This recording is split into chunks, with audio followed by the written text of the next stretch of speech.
Bom, pessoal, a gente vai conversar hoje um pouco sobre a arquitetura da informação em ambientes de saúde.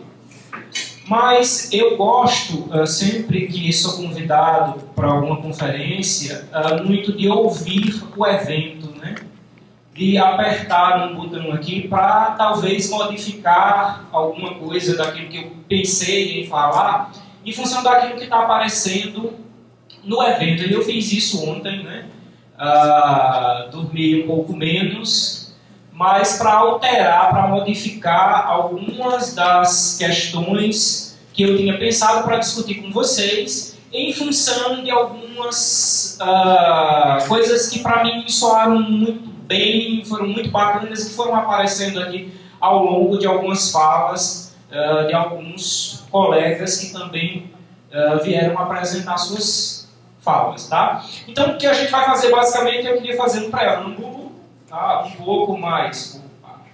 Um pouco diferente daquilo que eu tinha pensado, navegar por alguns autores que eu a priori não tinha pensado em navegar, e depois a gente começa a falar sobre a arquitetura da informação.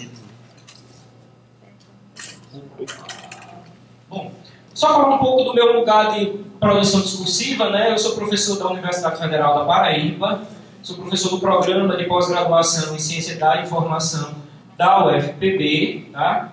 Essa discussão que nós fazemos sobre informação no contexto da saúde, ela faz parte de um conjunto de pesquisas que a gente desenvolve em parceria, né? Eu, a professora Virginia, a professora Silvana Vidotti, mais alguns colegas da UFPB, mais alguns colegas da Unesp, uma malha de pesquisadores, né? Um grupo de pesquisadores que está meio ligado, sobretudo, pelo interesse em duas temáticas, na temática de informação e tecnologia.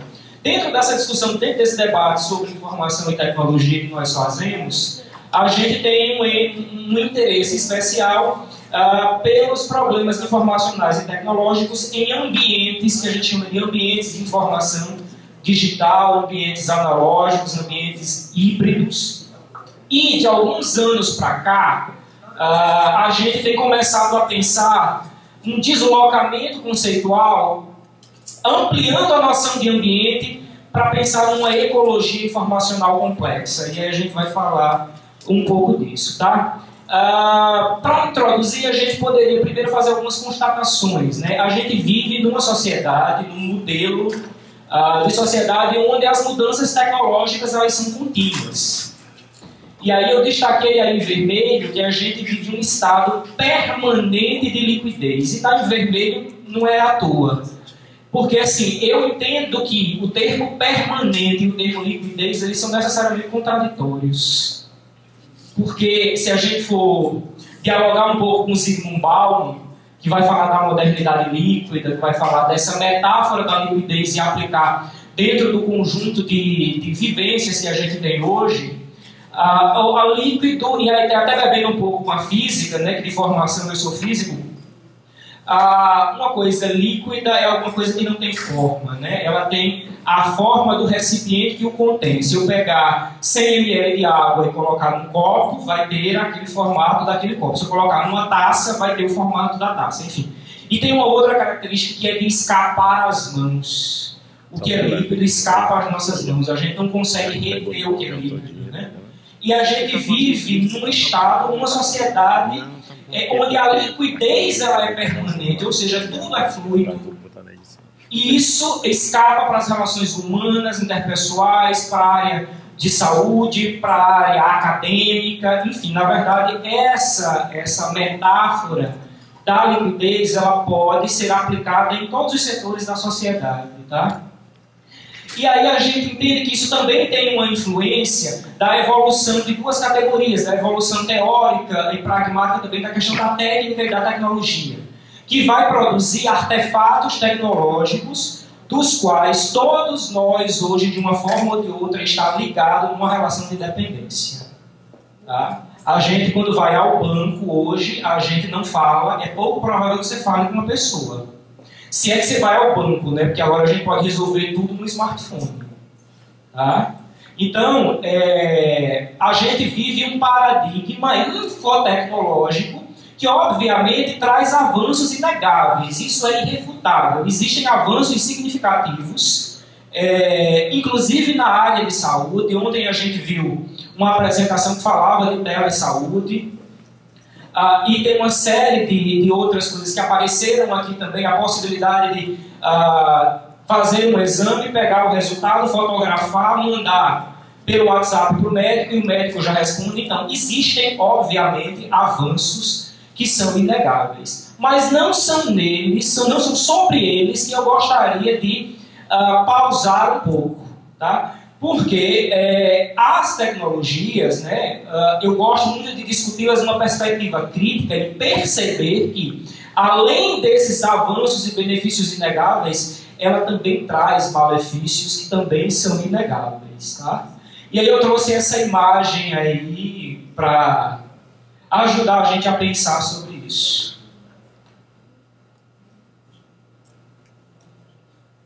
Do ponto de vista do simbólico, é bem interessante, porque não vou refazer essas perguntas, não, porque já foram feitas em outras palestras, mas a gente tem dificuldade hoje de ficar desconectado.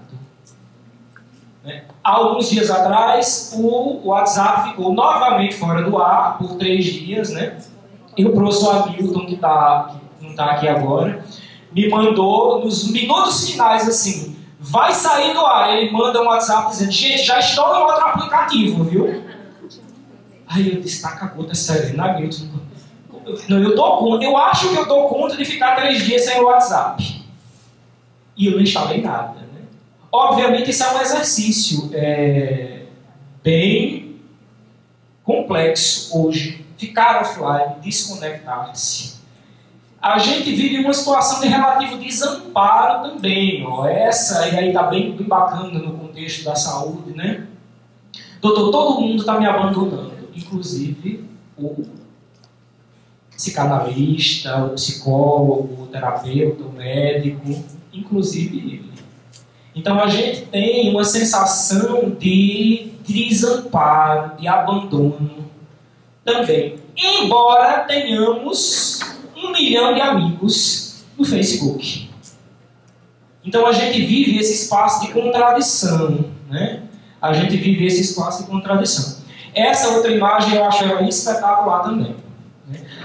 A metáfora da bolha individual. Estamos todos, cada um, cada vez mais, dentro da sua bolha. E se eu estourar a bolha do outro, o outro pode surtar. No mínimo, eu levo uma porrada. Por baixo, eu levo uma mãozada, como a gente diz na Paraíba. E, sobretudo, as gerações um pouco, os nados digitais, né? A gente vê pais reclamarem cada vez mais dos seus adolescentes, das suas crianças, que existe uma dificuldade hoje da coisa face to face. E eu me incluo, obviamente, enquanto sujeito tecnológico. Eu tenho extrema dificuldade, os meus amigos reclamam de mim, eu tento me policiar. Isso é uma coisa com a qual a nossa geração, a geração que tem alguns cabelos brancos, não consegue lidar.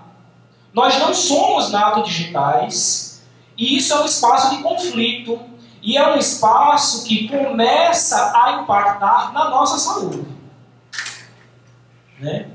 Ontem, minha querida amiga Mara Bentes, ela me flagra no meio da palestra, com uma curvatura na minha coluna que eu me assustei, mas eu estava preparando algumas coisas da apresentação do lançamento dos livros de hoje, né? Aí ela flagrou, jogou num grupo nosso, e aí eu peguei a foto e pensei sobre ela, né? Pensei sobre ela. A gente tá... as demandas são tão grandes, a gente tem sempre tanta coisa para fazer, que a gente precisa fazer coisas ao mesmo tempo. E tem um vídeo que a gente vai passar agora, rapidinho. Bom, é legendado, eu acho que não terá áudio, mas é legendado, que ajuda a gente a pensar isso no contexto das redes sociais, tá? I have 422 friends, yet I'm lonely. I speak to all of them every day, yet none of them really know me. The problem I have sits in the spaces between, looking into their eyes or at a name on a screen. I took a step back and opened my eyes. I looked around and realised that this media we call social is anything but when we open our computers and it's our doors we shut. All this technology we have, it's just an illusion. Community, companionship, a sense of inclusion. Yet when you step away from this device of delusion, you awaken to see a world of confusion. A world where we're slaves to the technology we mastered, where information gets sold by some rich, greedy bastard. A world of self-interest, self-image, self-promotion, where we all share our best bits but leave out the emotion. We're at our most happy with an experience we share, but is it the same if no one is there? Be there for your friends and they'll be there too, but no one will be if a group message will do. We edit and exaggerate, crave adulation. We pretend not to notice the social isolation. We put our words into order until our lives are glistening. We don't even know if anyone is listening. Being alone isn't a problem. Let me just emphasise, if you read a book, paint a picture or do some exercise, you're being productive and present, not reserved and recluse. You're being awake and attentive and putting your time to good use. So when you're in public and you start to feel alone, put your hands behind your head, step away from the phone. You don't need to stare at your menu or at your contact list. Just talk to one another, learn to coexist. I can't stand to hear the silence of a busy commuter train where no one wants to talk through the fear of looking insane. We're becoming unsocial. It no longer satisfies to engage with one another and look into someone's eyes. We're surrounded by children who, since they were born, have watched us living like robots and think it's the norm. It's not very likely you'll make world's greatest dad if you can't entertain a child without using an iPad.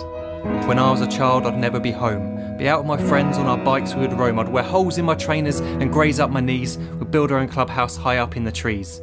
Now the park's so quiet it gives me a chill. See no children outside and the swings hanging still. There's no skipping, no hopscotch, no church and no steeple. We're a generation of idiots, smartphones and dumb people. So look up from your phone, shut down the display. Take in your surroundings, make the most of today. Just one real connection is all it can take to show you the difference that being there can make. Be there in the moment that she gives you the look that you remember forever as when love overtook. The time she first holds your hand or first kiss your lips. The time you first disagree but still love her to bits. The time you don't have to tell hundreds of what you've just done because you want to share this moment with just this one. The time you'll sell your computer so you can buy a ring for the girl of your dreams who is now the real thing. The time you want to start a family, and the moment when you first hold your little girl and get to fall in love again. The time she keeps you up at night and all you want is rest, and the time you wipe away the tears as your baby flees the nest. The time your baby girl returns with a boy for you to hold, and the time he calls you granddad and makes you feel real old. The time you take in all you've made just by giving life attention, and how you're glad you didn't waste it by looking down at some invention. The time you hold your wife's hand, sit down beside her bed, you tell her that you love her, lay a kiss upon her head. She then whispers to you quietly, as her heart gives a final beat, that she's lucky she got stopped by that lost boy in the street.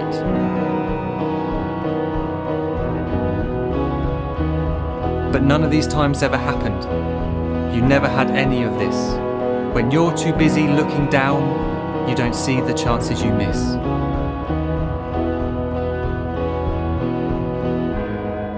So look up from your phone, shut down those displays. We have a finite existence, a set number of days. Don't waste your life getting caught in the net, as when the end comes, nothing's worse than regret.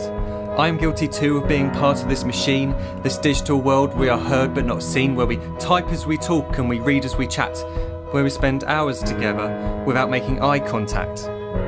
So don't give in to a life where you follow the hype. Give people your love, don't give them your like. Disconnect from the need to be heard and defined. Go out into the world, leave distractions behind. Look up from your phone, shut down that display. Stop watching this video, live life the real way. Me soa muito impactante. Me diz muito, esse vídeo me diz muito. Diz a minha subjetividade, diz a mim enquanto professor da UFPB, enquanto orientador, enquanto filho, enquanto irmão, enquanto neto, enquanto amigo. Me diz muito.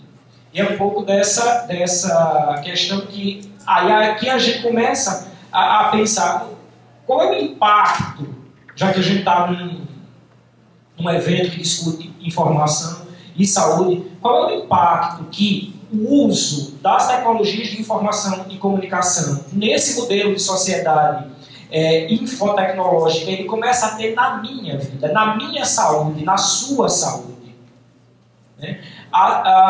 E aí, por exemplo, a gente percebe que o número de pessoas que vão ao psiquiatra, ao psicólogo, alegando ansiedade, depressão, tem aumentado vertiginosamente. Existe uma relação entre o uso das tecnologias e esse aumento de ansiedade? Eu fico ansioso para ver o que está acontecendo no meu celular. Eu fico, quando a bateria acaba e eu estou sem o carregador, o meu coração dispara, né? Eu tenho uma taquicardia, como é que eu me comporto? Esses sinais, a gente consegue se perceber? Ou a demanda de carregar o celular é tão maior que eu nem consigo, nem percebo. E aí, eu particularmente, eu sou extremamente ansioso. Eu sou um poço de ansiedade. Quem convive comigo sabe, né? Virgínia já arrancou o celular da minha mão algumas dezenas de vezes, no almoço, no café, na cafeteria, no período. E a gente começa a falar um pouco de ansiedade de informação, e aí, de fato, nesse momento, se ligar à arquitetura da informação, porque essa era uma reflexão que o cara que startou, o Richard Stallman, ele que starta essa discussão sobre a arquitetura da informação, é a reflexão que ele tem feito, agora isso há em torno de 30, 40 anos atrás.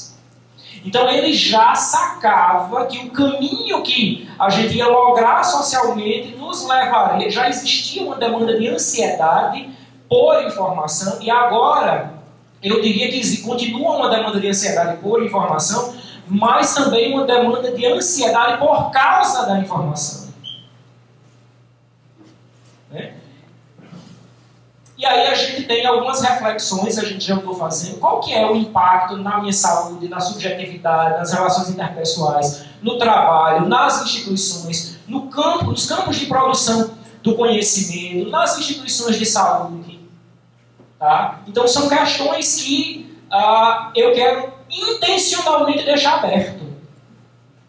Para que a gente saia daqui problematizando, interrogando, questionando esse modelo de sociedade que a gente tem e, de certa forma, o que é que isso pode nos trazer de bom, que obviamente existem saldos muito positivos, mas o que também pode trazer de que não é bom para a nossa saúde.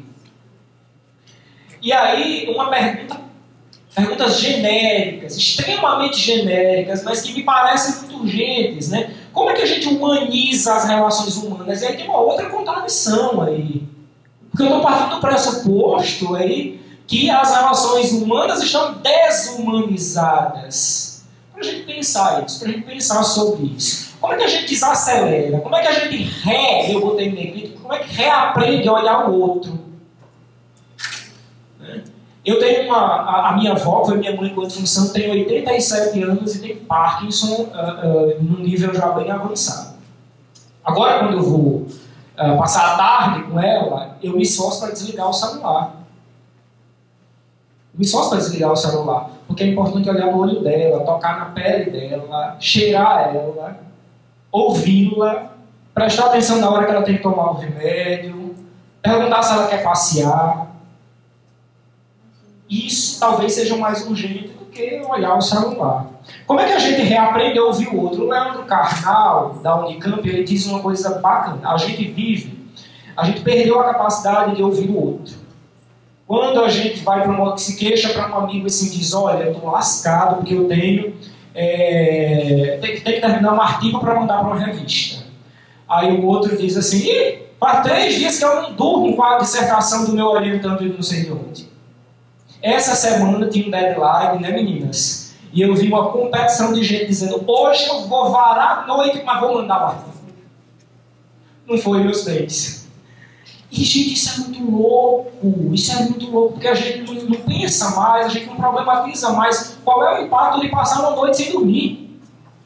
Eu, enquanto pessoa. Mas a gente tem a demanda de orientar, tem a demanda de mandar trabalho para o congresso, de publicar livro, tem todo um esquema de produtividade que, diga, Virginia, os relatórios do CNPq, da CAPES, enfim, tem um turbilhão de coisas que faz com que a gente não ouça mais o outro e a gente entra num esquema de competição. Aí vai falar da doença, rapaz, eu estou com o estômago com a gastrite leve. A minha já está moderada, isso é besteira. Mas assim, eu estou com a perna, estou sentindo uma coisa. Meu irmão quebrou a perna, o osso está desfasalado. Então, a gente não ouve, a gente tem uma competição, sabe? Para quem sofre mais, quem tem menos tempo, Isso é muito louco. Isso é muito louco. Bom, e aí tem questões para a ciência da informação e para a saúde, assim, nesse entorno desse preâmbulo que eu estou fazendo, né? Como é que a gente usa os produtos tecnológicos para humanizar? Como é que a gente produz e consome informação numa ética que valoriza a vida, que valoriza o outro? Como é que a gente produz soluções tecnológicas pensando nas relações em saúde? Como é que a gente utiliza dados e informações nas relações em saúde? E aí, como é que a gente cria e pensa ambientes de informação humanizados e ambientes de saúde também humanizados? São questões que eu estou fazendo questão de deixar aqui aberto. Tá? Não é o meu objetivo aqui problematizar. Como a gente diz na Paraíba, catucar vocês. Tá? Sem ser pelo Facebook. Bom, e aí não dava, né? Ouvindo o evento, não dava para não trazer um smile, né, Castelo? E esse aí, ele é propositivo, assim, ele tem: oi, eu tenho uma sugestão, tá? Porque eu também não quero cair no pessimismo radical, né? Tem algumas pistas. Essa questão da ansiedade da informação, ela já era discutida pelo Hurman no comecinho da arquitetura da informação, e aí a gente tem década de 70, meados da década de 70, ele já estava preocupado com isso. Agora, com essa nova vertente da arquitetura da informação, que a gente chama de arquitetura da informação pervasiva, e a minha tese de doutorado foi em cima disso, é um tema de fronteira, a gente começa a reposicionar a discussão sobre ansiedade, sobre o sujeito, sobre a pessoa, sobre como é que ela se posiciona em meio a todos esses ambientes que são físicos, mas que também são digitais. Como é que a gente pode integrar isso? Como é que a gente pode, de alguma forma, tentar humanizar essa experiência tecnológica, onde muitas vezes as coisas estão muito separadas, a arquitetura desse prédio não tem nada a ver com o site desse prédio, dessa instituição, né, que é um hotel, que não tem nada a ver com o aplicativo, que não tem a ver com o papel de reclamações que eu preencho, de avaliação do hotel, enfim, como é que eu posso cuidar dessa em termos arquiteturais? Passa para frente. Acho que o bicho aqui. Vai tu aí. Adiante. Pronto. E aí, gente, a arquitetura da informação, e aí começar a falar efetivamente um pouco de arquitetura da informação, ela tem sido enquadrada por alguns autores, pelo pessoal da UNB, eu e a Silvana, a gente também vai nessa perspectiva de enquadrá-la do ponto de vista de questionamento dos estados científicos enquanto uma disciplina que casa muito bem com o quadro, com aquilo que se entende como pós-modernidade, aquilo que se defende como pós-modernidade, tá? Podemos ir adiante. E aí, a arquitetura da informação, ela nos é útil nesse debate, nesse preâmbulo que eu fiz, porque ela teria essa possibilidade de pensar o usuário, o sujeito, a pessoa, o conteúdo informacional, mas também o contexto. Quando eu penso o usuário, eu penso os comportamentos, quem é essa pessoa, sabe? As questões que estão relacionadas ao gênero, à sexualidade, à classe social. Eu começo a pensar, a arquitetura da informação provoca uma reflexão sobre o usuário integral, ele como um todo. pensando também o contexto em que ele está inserido. A gente usa determinado ambiente digital, usa um aplicativo na área de saúde ou em outra área, mas a gente fala de um posicionamento histórico no tempo, tá? A gente vive numa cultura, então a arquitetura da informação começa a pensar os problemas informacionais e tecnológicos considerando essa tríade. Opa, agora funcionou. Considerando essa tríade usuário, conteúdo, contexto. Isso ela faz desde o começo. Desde o começo, tá? Isso aí é um debate que eu tenho feito, dialogando sobretudo com mais 3 autores, o Resmini Rossati, que são italianos, e o Rodrigo Ronda-Leon, que é cubano. E a gente teria hoje 4 abordagens, tá? Na arquitetura, ao longo da história da arquitetura da informação. Uma primeira abordagem que a gente chama de arquitetural, depois uma que a gente chama de sistêmica, uma informacional, que é onde a ciência da informação ela entra com muita força, e agora o que a gente chamaria de abordagem pervasiva, que é o que eu vou discutir, a gente vai brincar um pouco na oficina que eu ministro amanhã, tá? A arquitetural é a primeira, ela é fortemente influenciada pelo Hurman. E por quê? Porque ele é design, ele é arquiteto de formação, então ele vai trazer os elementos do design e da arquitetura para pensar mapas, para pensar como as pessoas se locomovem no metrô, para pensar essas demandas de catálogos. Então ele está preocupado como é que eu uso efetivamente melhor esses produtos informacionais. Aí depois, logo em seguida, começa a explosão tecnológica, a gente tem as demandas dos sistemas de informação empresariais e a arquitetura da informação ela começa a dar respostas para os sistemas organizacionais, tá? Para pensar como é que a pessoa navega dentro de um sistema. Opa, foi demais. É que tem um delay, esse negócio, a pessoa aperta e espera. A abordagem informacional, essa tem uma forte ligação com a ciência da informação. Tem 2 caras que são extremamente importantes, né, que é o Rosenfeld e o Morville. Eles são bibliotecários, então eles vão trazer muito da teoria biblioteconômica, ele vai trazer daquilo que a gente compreende como representação, organização, tratamento na ciência da informação e vai aplicar no contexto da arquitetura da informação. E chega agora, de 2001, a primeira fala sistematizada que a gente tem sobre isso é o livro do Resmini e Rossati, sobre a arquitetura da informação pervasiva que eles lançam em 2011. Até onde eu sei, pode ser que tenha, eu não sei, só tem mais um livro que trata disso no mundo, que é o que eu, a Virginia e a Silvana adaptamos da minha tese e a gente lança daqui a pouco. A Flávia Lacerda defendeu uma tese de doutorado agora, e eu acho que tem mais um livro aí também. Ela fez doutorado na UNB sobre a arquitetura da informação pervasiva, então é um tema de fronteira.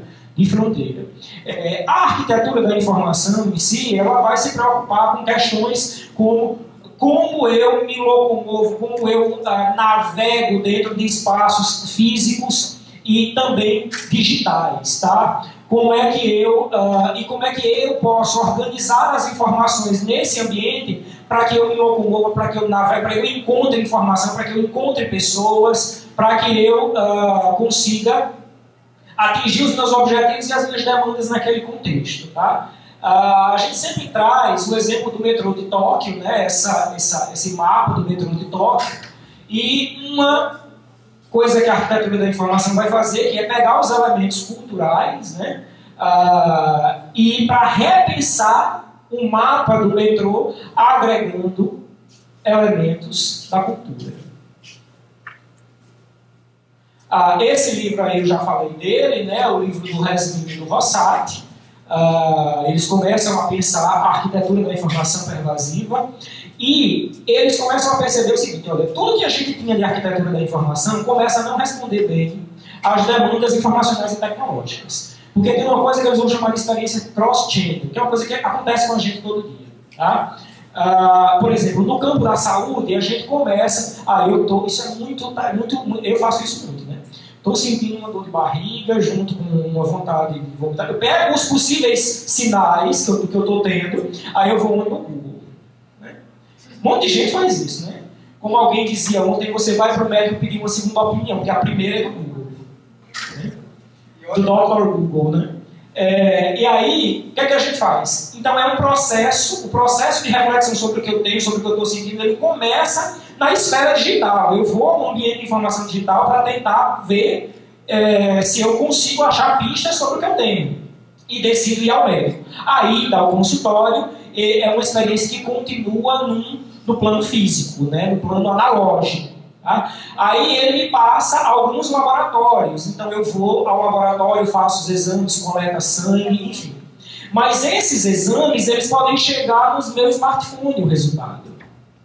Então é um processo que começa digital, que vai para o âmbito físico, e depois ele termina digital, e aí você decide se manda pelo WhatsApp, se o médico prescreve alguma coisa para você, pelo WhatsApp mesmo, ou se você vai lá mostrar os exames para a coisa face-to-face e uma consulta, um retorno de verdade que seria, a priori, mais apropriado.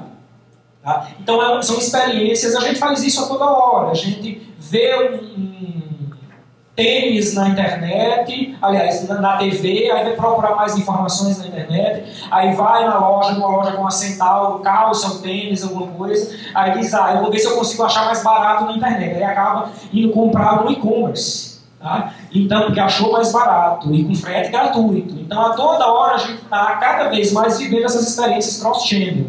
Então, isso é uma coisa que starta, eu vou avançar na tese de doutorado dizendo que a mudança significativa do que a gente tinha antes na arquitetura da informação para o que a gente tem agora é que o objeto de reflexão, de investigação sobre o qual eu vou me desdobrar para fazer a prática e a construção de produtos muda. Antes eram os ambientes de informação, agora são as ecologias informacionais complexas. Onde os ambientes de informação eles são uma parte da ecologia. Então, na ecologia, eu vou considerar os espaços, eu vou considerar as tecnologias e produtos tecnológicos, os ambientes e os comportamentos das pessoas. Tá? Então, por isso que essa perspectiva, de alguma forma, ela tem o potencial de ajudar a responder algumas questões daquelas que eu problematizei no começo. Tá? Porque eu tenho a oportunidade de, se eu racionalizo a instituição, por exemplo, o evento Sinforgedes, tá? O evento Sinforgedes, enquanto um ato institucional da Universidade Federal do Ceará e a série de produtos impressos, digitais, que vão derivar desse e de todas essas vivências, se a gente vai nessa perspectiva, eu tenho a possibilidade de, pensando no sujeito, pensar como é que eu torno isso uma experiência menos ansiosa, como é que eu ajudo na possibilidade de que as pessoas tenham encontros mais efetivos e menos digitais, tá? Como é que a gente pode avançar nesse aspecto. Bom, isso seria um modelo conceitual para dizer o que é a arquitetura da informação pervasiva, né? Enquanto a abordagem da arquitetura da informação que cuida das ecologias informacionais complexas, pensando a questão da ubiquidade, da pervasividade, da responsividade desses produtos e como as pessoas usam esses produtos tecnológicos, tá, pessoal? A gente vai brincar um pouco na oficina, eu trouxe só de forma didática para mostrar os entregáveis em nível de projeto, como é que a gente pode pensar esses processos nos quais nós estamos imersos, para pensar o uso dessas tecnologias, tá? E aí tem os wireframes, os blueprints, 2D, 3D e aplicativos que a gente pode usar para pensar essas experiências tecnológicas, tá bom, pessoal? E eu não poderia deixar de terminar com os smiles bem sorridentes, tá bom, pessoal? Muito obrigado. Adeus.